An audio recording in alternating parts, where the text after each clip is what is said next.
ससुरा बड़ा फजीहत के बात बा हो।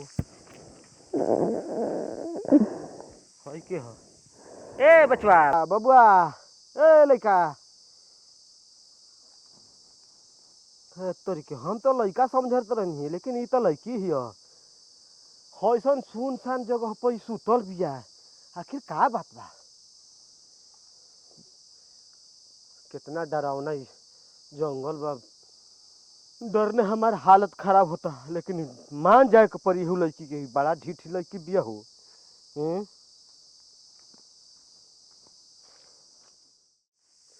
ए भाई सांस एकर चलत ताकि दुनिया छोड़ देले बिया। ए ए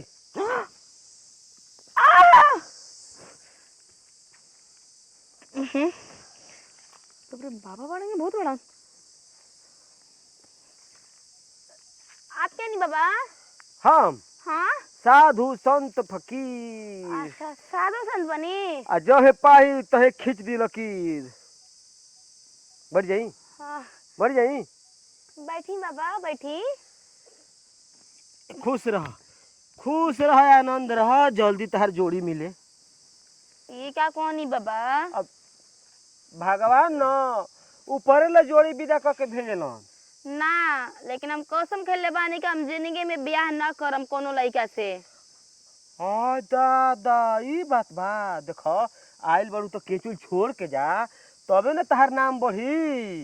ये बाबा हम कोनो नागिन न कतनी का कि केचुल छोड़ के जाइब।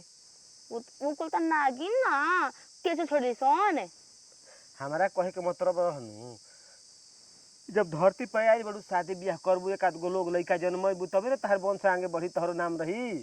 छी ई का कहनी बाबा? मतलब कि हम ब्याह कर लिया लोग लड़का जन्म ली। हाँ तो का हो जाई? तब तो पृथ्वी पर के जनसंख्या घट जाई। अच्छा यही तरह सब कोई करे लगी कि हम शादी ब्याह ना करम ना लोग लइका होई हन तो बताओ जनसंख्या चली? ना ना बाबा हमारा से तो अपन शरीर न संभाला तो हम लड़का लोग कैसे संभालो? अब तहारा सोच के सब लोग हो जाई तब सोच लो पृथ्वी सुनसान हो जाई।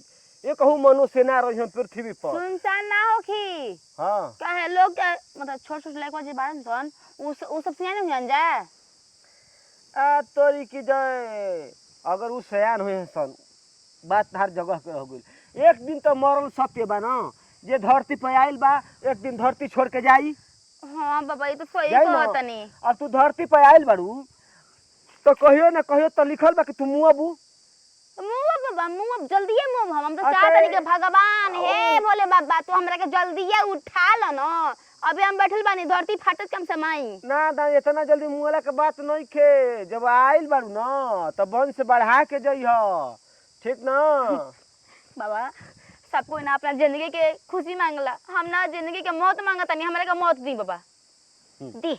हम कौन महाराज थोड़े हई कि झोरा में मौत लेके घूमतनी जाल फेंकनी आ परान खींचनी। ई सब यमराज के काम ह। हमहू तहरा लेके आम आदमी बानी जैसे इंसान। अच्छा हाँ। बाबा ना हनी ना? अरे बाबा तो हनी लेकिन हमहू इंसाने न हई कौन जानवर थोड़े हई। हाँ तो ठीक बा हमार हाथ देख के बताएं कि हमारा मौत कब होखी। हे हाथ देख के बतावत तनी तहार मौत तो 75 वर्ष से पहले ना होई। तू लाख कोशिश करबू मुँह के लेकिन मुँह ना पइबू। आ तहारा किस्मत में न हई देखो बाप रे बाप लइके लइका लिखल बा। एक दर्जन लइका। ए बाबा बाबा का एक दर्जन लड़का होई? हाँ आजकल ज्यादा लइका फैका होखे लगता तो सर दे लोग नसबंदी करावे लगता ताकि जनसंख्या कम होई। हम बियाह पे ना करम त हमारा लड़का फैका कहाँ से होई बाबा? अच्छा बिना बियाह कइले रहिए ना जाई।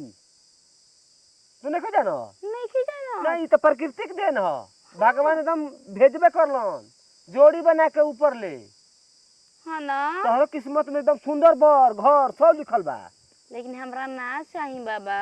समय आई तो चाहे लगी जब घरवा में तहरा न उतर हसन भौजैया अब ताना मारे लगी हसन तो बड़ा दिल पर चुभेला वो घरी। ए बाबा इस सही कहतनी का? तहरा का लगता?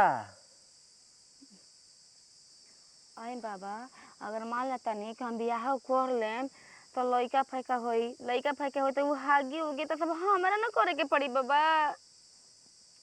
जैसे तू छोटी चुका रहलू तो तहार माई बाबू साफ करत रहन वही तरह तू जिम्मेवारी ना उठेबू।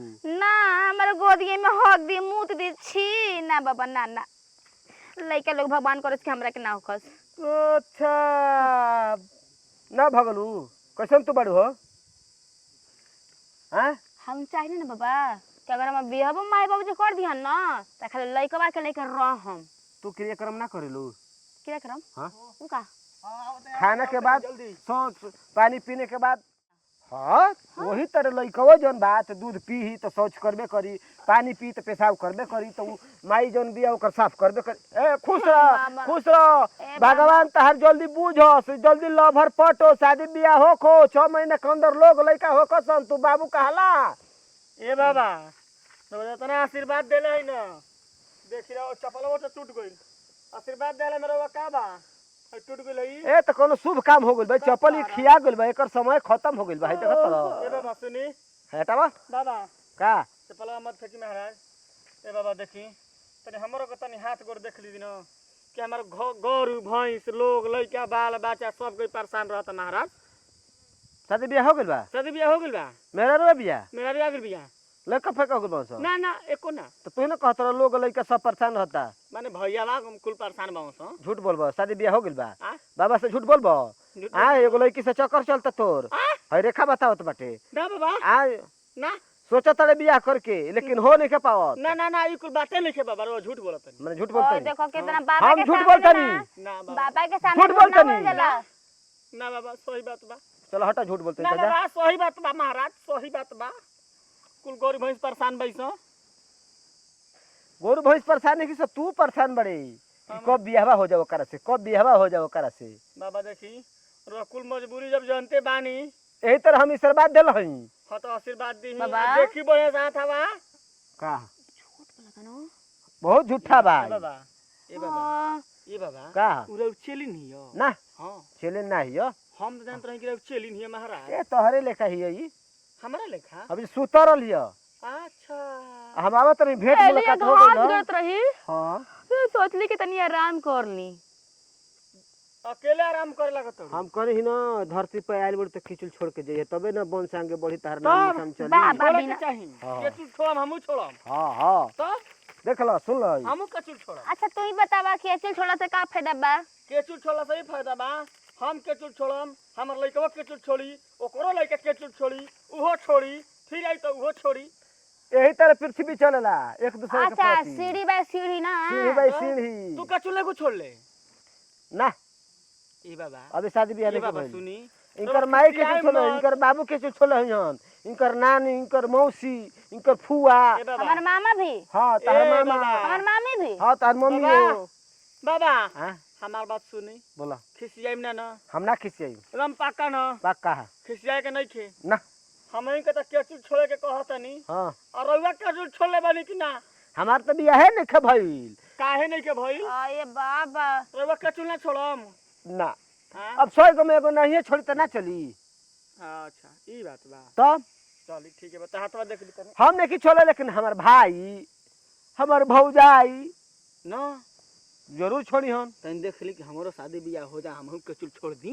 ए बाबा हम जानत रहनी तार बात के तो जन लो तार शादी बियाह होई कहिया बहुत जल्दी होई तबो कहिया हमरा देखो तो पढ़ देनी तो कर देनी कैसे ए मेरा बाबा। मिली मेहरारू तो राजकुमारी मिली हो तारा के राजा जी कह के बुलाई ना हाँ बाह रे बाबा एकदम तिल चाउर ले आवते हो तो और पूजी बाद लागो कि हम कर राजा जी कहो हमके आजकल ए के बाबा। मेहरारू न सब कोई के राजा जी कहते सन ना हाँ ए बाबा बाबा का हमहू के चल छोड़म अब धरती पर हाँ हाँ देख ली ए बाबा है चपलवा काले तनी काटा गड़ जी न तो बाबा पसंद भी है हां पहले किया ना ना ना सोच लियो हाँ देख ली बाबा अब के चल छोड़े के मन करा था हमरो तोहरे ना हाँ हाँ हमार लइकवा कैसे मिली दुल्हावा हमर दुल्हा हाँ। तार दुल्हा राजकुमार मिली हो तू ओकरा घरे जेबू त राज करबू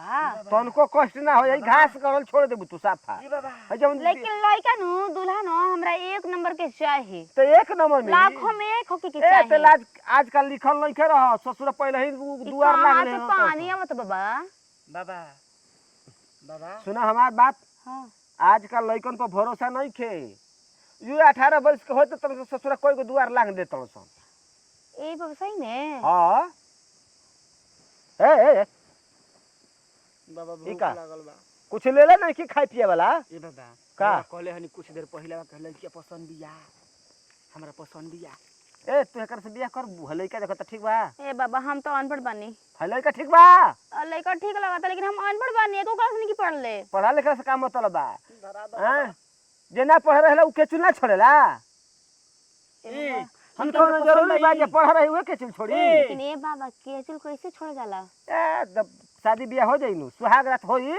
आ 2 4 5 महीने 6 महीने साल भर बीती पसंद आई आ केहू के 5 साल बीत जाला हमरा पसंद तू बालो हमरो पसंद तू बाड़ू हां हां बाबा हां ए जे बियाह करा दी ना ई बाबा हां बियाह करा दी तो चल जा मंदिर में 5 को फेरा लग जा अब हमनी के बियाह हो जाई आई गेले अपना डेरा पर चल जा सुनी ना हमनी के बियाह हो जाई तो हमहू के चुल छोड़ा हमर मौगी छोड़ी ना हो तू के चल छोड़बा माने मौगी तार मौगी के चल छोड़ तो मौगी ये हैं हमारे चलते ना छोड़ी हां ई कह सकले कि हमारा चलते उहे बात बा। हम कहनी कि तू के चल छोड़बे का ना ना मौगी आदमी के चल छोड़ला बियाह ना कराई करा दिए जी बाबा चले तो बियाह करा दी मंदिरवा में आ चल के शुभ काम में देर ना कब कब मारी ना माने आंटी करबो त ना मारम मारियन बाबा हमरा के आंटी कर त ना मेहररू मारली सन कह दे तू किसी हां हम तो मेहरा रो मारली सान हम मराई मरैबा हां ठीक बा त मारम झड़ुआ से ठीक बा मंदिर बा ना चल के ए बाबा कहा बाप रे बाप किसी बा कहे छोड़ सरवा आइल हनी बाबा से हाथ देख लावे कितना दिन में छोड़म